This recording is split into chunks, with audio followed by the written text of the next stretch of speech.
শঙ্খচূড়কে সুরক্ষা কবচ দিতেই হবে আমাকে।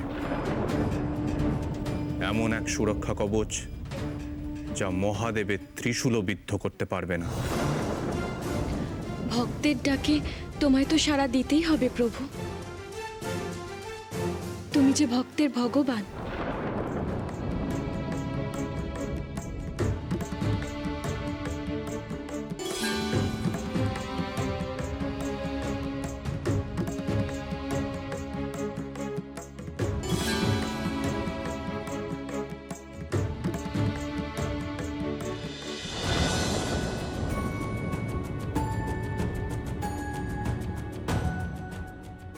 দেবগণ, আপনারা এ সময়? আপনি শঙ্খচূড়কে এই কবচ প্রদান করতে চাইছেন শুনে দেবগণ অত্যন্ত আতঙ্কিত প্রভু।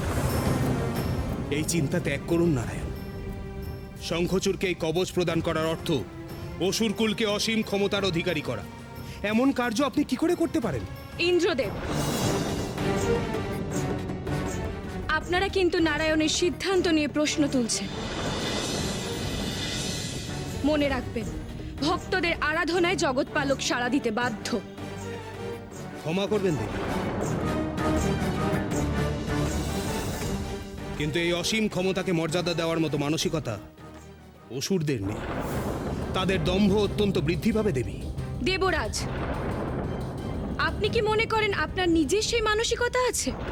মৃগয়ায় গিয়ে খেলার ছলে আপনি জম্ভাসুরের পুত্রকে হত্যা করেছিলেন।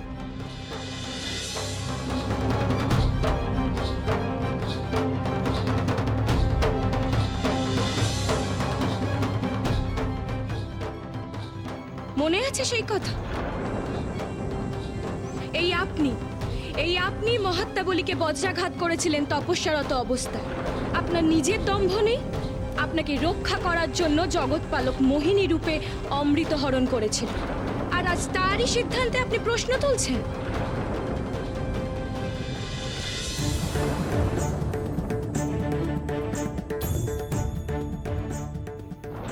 শান্ত হও দেবী, শান্ত হও।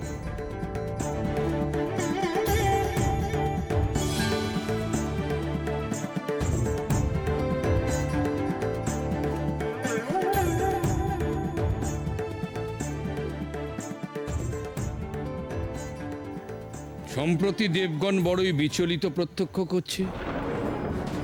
দেবরাজ, আপনি নারায়ণের কার্যবিধি সম্পর্কে প্রশ্ন করে সঠিক কাজ করেন।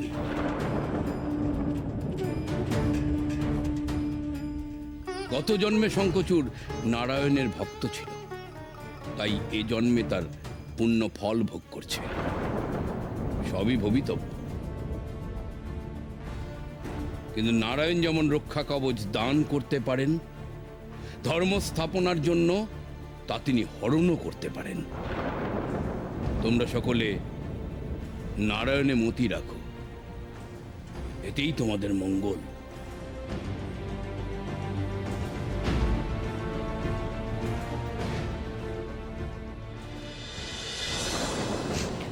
হে বিষ্ণুদেব, প্রসন্ন হও। তুমি আমার স্বামীকে সুরক্ষা কবচ দান করো। এই ভক্তের মান রাখো প্রভু। প্রয়োজনে আমার প্রাণ নিয়ে নাও, কিন্তু আমার স্বামীকে সুরক্ষিত রাখো। সাড়া দাও প্রভু, সাড়া দাও, সাড়া দাও নারায়ণ।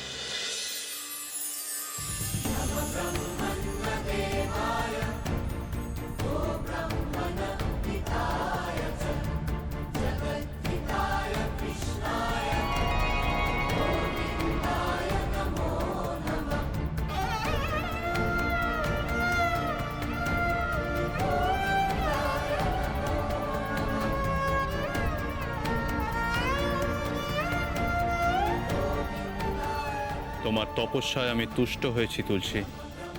প্রভু, প্রভু তুমি এসেছো, দয়া করেছো তুমি এই ভক্তকে। তুমি আমার শ্রেষ্ঠ ভক্তদের অন্যতম। তোমার আবেদনে কি আমি সাড়া না দিয়ে পারি তুলসী?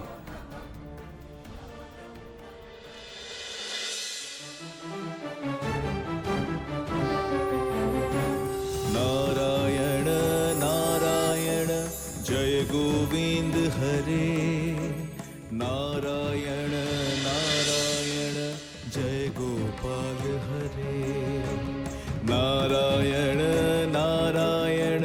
जय गोविंद हरे नारायण नारायण जय गोपाल এই নাও। এই হলো শঙ্খচূড়ের সুরক্ষা কবচ। 3 লোকের কোনো অস্ত্রই এই কবচ ভেদ করতে পারবে না, এমনকি মহাদেবের ত্রিশূলও নয়। কিন্তু সাবধান তুলসী, শঙ্খচূড় যেন এই কবচের মর্যাদা বজায় রাখে। সে যেন কেবলমাত্র ধর্ম স্থাপনার জন্যই এই কবচের ব্যবহার করে। তাই হবে প্রভু, তাই হবে। কল্যাণ হোক।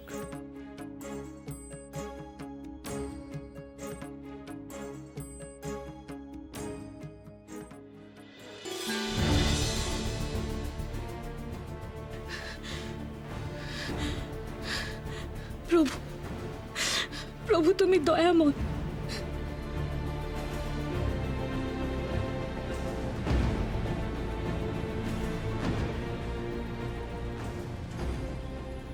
তুলসী, আমি অসুর সভায় যাচ্ছি।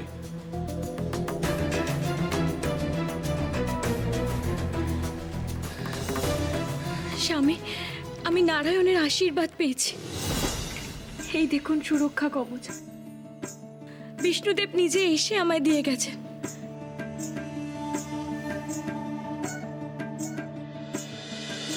শঙ্খচূড় যেন এ কবচের মর্যাদা বজায় রাখে।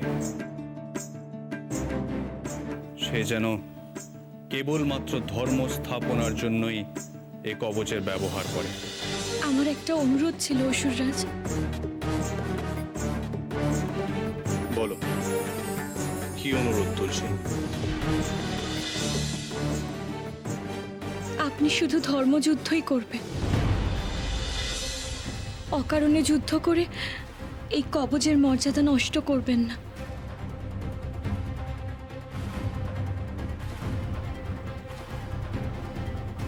পুত্র শঙ্খচূড়, এবার সময় হয়েছে স্বর্গ আক্রমণ করার। স্বর্গ জয় করে নিজেকে শ্রেষ্ঠ প্রমাণ করো। কেন মাতা? অযথা রক্তপাত কেন? যুদ্ধ মানেই তো মৃত্যু এবং ধ্বংস। পৃথিবীর শ্রেষ্ঠ বীর শঙ্খচূড়ের মুখে এ কথা মানায় না পুত্র। দেবতাদের সঙ্গে অসুরদের চিরকালের শত্রুতা, সে কথা তুমি ভুলে গেছো?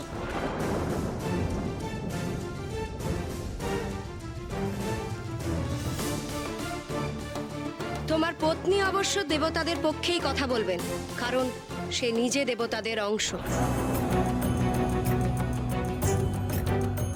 কিন্তু তোমার জন্ম এই অসুর কুলে,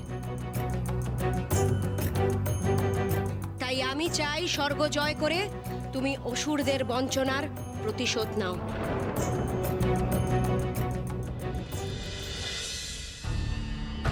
ওং তৎসৎ ওং তৎসৎ ওং তৎসৎ গুরুদেব, গুরুদেব, শঙ্খচূড়ের জন্য রক্ষা কবচ দান করেছে বিষ্ণুদেব।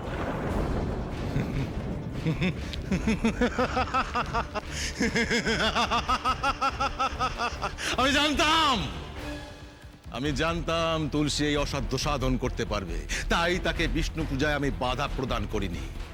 আমি তোমাকেও নিষেধ করেছিলাম।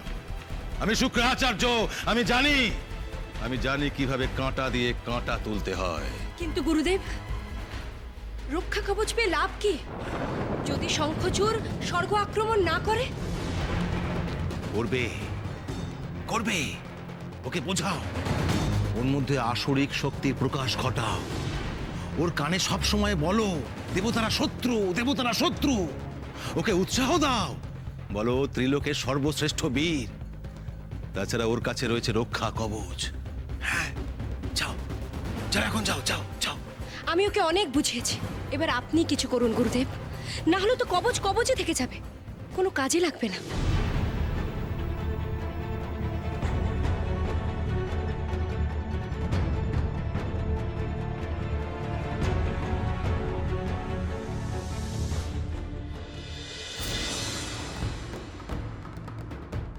দারুকা ঠিকই বলেছে। আমাকে কিছু একটা করতে হবে।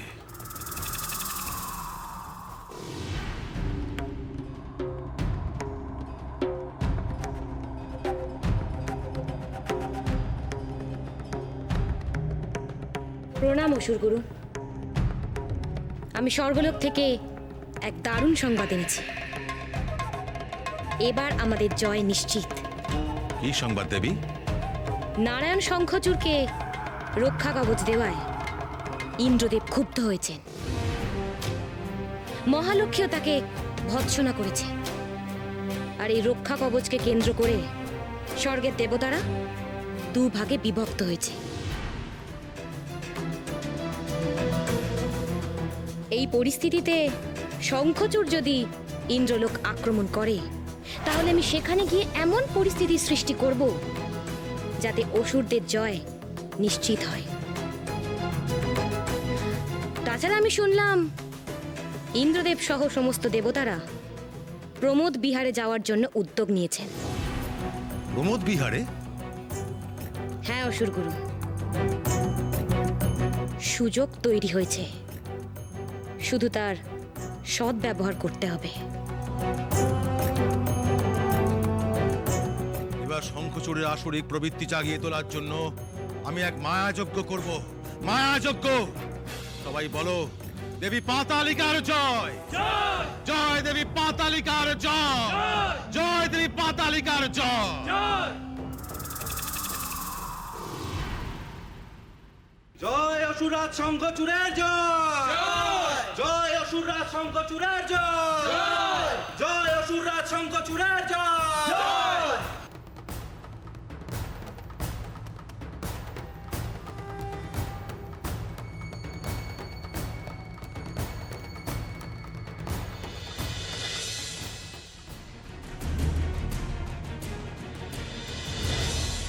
এবার তোমার মধ্যে আসরিক শক্তির প্রকাশ ঘটবে শঙ্খচূড়। বিদ্বেষ, হিংসা, ক্রোধ, এই সব প্রবৃত্তি জেগে উঠবে। এই মায়া তিলক তোমার মধ্যে একটু একটু করে পরিবর্তন আনবে। শঙ্খচূড়, এবার তুমি জয়ের লক্ষ্যে এগিয়ে যাও। সমগ্র অসুরকুল তোমার মুখ চেয়ে বসে আছে। দেবতাদের কাছ থেকে ছিনিয়ে নাও স্বর্গ। তোমার সামনে এক সুবর্ণ সুযোগ। কাল দেবগণ প্রমোদ বিহারে যাচ্ছে। এই সুযোগে তুমি ইন্দ্রলোক অধিকার করে আসো। গুরুদেব, আমাকে একটু সময় দিন। আমি তুলসীর সাথে এ বিষয়ে একান্তে আলোচনা করতে চাই।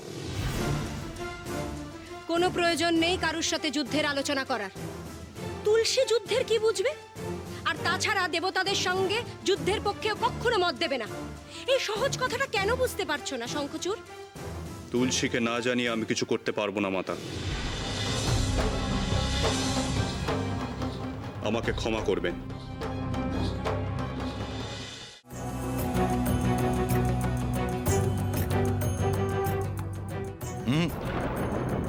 দাঁড়াও দারুকা, ওকে বাধা দিও না। ও যা করতে চাইছে করতে দাও। এ কেমন সুরক্ষা কবচ গুরুদেব?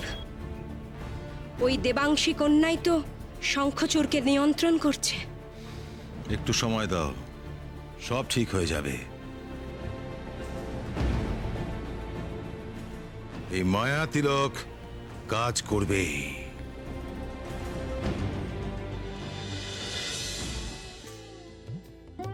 স্বামী, তোমার প্রেম এই জ্যোৎস্নার আলোর মতোই স্নিগ্ধ।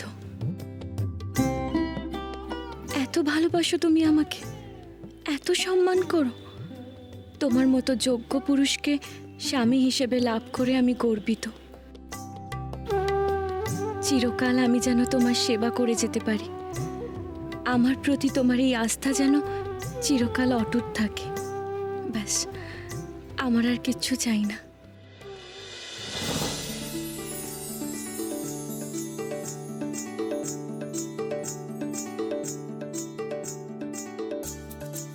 স্বামী, আপনি?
দেবী, তোমার সঙ্গে আমার এক গুরুত্বপূর্ণ আলোচনা আছে। তুমি যেমন বলবে আমি তেমনই করব।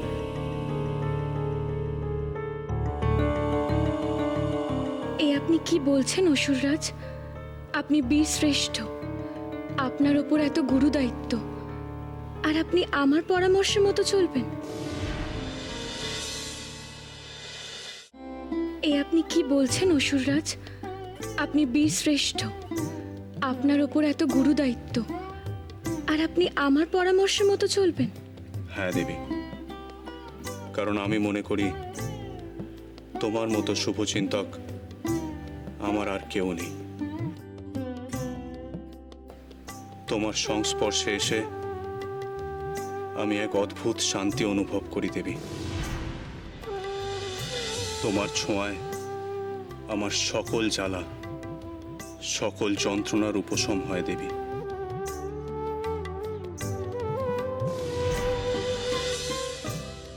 আমি শুধু তোমাকে জানি তুলসী, এমনভাবেই তুমি চিরজীবন আমার পাশে থেকো। আমি আর কিচ্ছু চাই না। আমার অসীম ভাগ্য যে আমার স্বামী আমাকে এত মর্যাদা দিচ্ছেন। পত্নী রূপে আমার ধর্ম আপনাকে সঠিক পথে চালনা করা। বলুন স্বামী, কি বিষয় আপনার আলোচনা?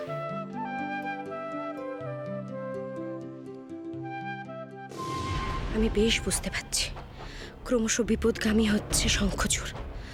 তুলসীকে বড় বেশি গুরুত্ব দিচ্ছে, আর তুলসী ও শঙ্খচূড়ের দুর্বলতার সুযোগ নিচ্ছে। এই তুলসীকে অসুরকুলে পাঠানো দেবতাদের চাল ছাড়া আর কিচ্ছু নয়। তুলসীর মাধ্যমে এই অসুরকুলকে আয়ত্তে রাখতে চায় দেবতারা।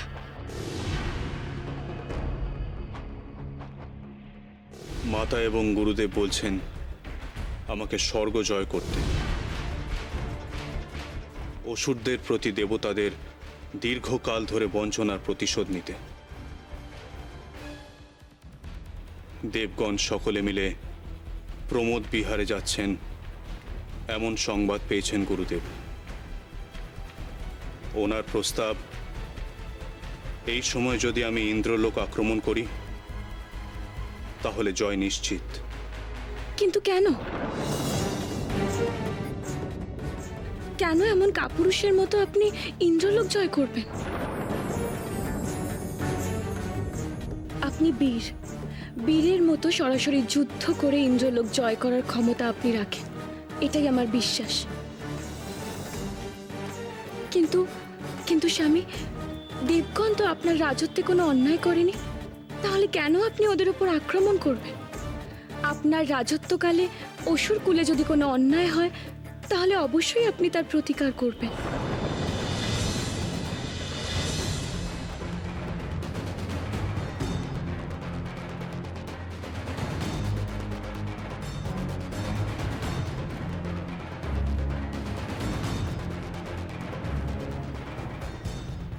তুমি ঠিকই বলেছ তুলসী, তোমার সঙ্গে আমি একমত। পূর্বে কি হয়েছিল না হয়েছিল সে বিষয়ে আমার জ্ঞান নেই। আমাকে মাতা আর গুরুদেব যা বলেছেন আমি তাই জানি। হয়তো কোনো বিশেষ কারণেই অসুররা অমৃত থেকে বঞ্চিত হয়েছিল।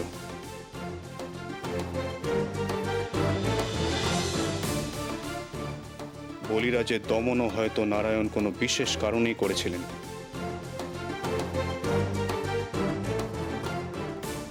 আমার রাজ্যে আমি সুবিচার চাই, এখানে আমি দায়বদ্ধ। আমি গুরুদেবকে গিয়ে বলবো এ যুদ্ধের কোনো প্রয়োজন নেই।